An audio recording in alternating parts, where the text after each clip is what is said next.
So you guys seem to really like the basic how-to videos. So we've been so busy for the last week or so getting our truck ready for a road trip and all kinds of things that I really haven't had time to put anything elaborate together. But since you like the basic stuff so much, I'm going to hit you with the most basic how-to I could even possibly dream up. How to pack a wheel bearing.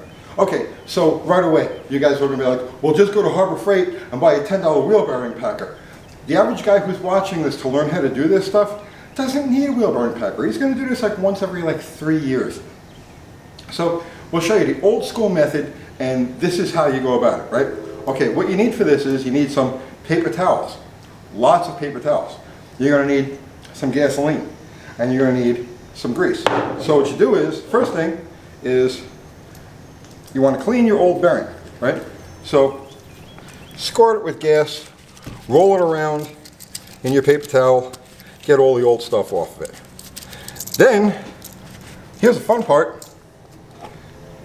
You take a handful of grease, just like that, stick it in the palm of your hand, and now drag the bearing through the grease, just like this. Now you see it's starting to come out the top right there, okay? So you want to do is you want to go all the way around the bearing like that. See? Coming out the top.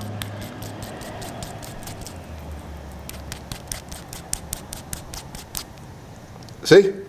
All right, so then once you've gone all the way around, like a boss, lay that down on your paper towel, scrape that off, take your gas, clean your hands off, and you're done. That's it. The most basic how-to I could dream up. I'll see you guys tomorrow.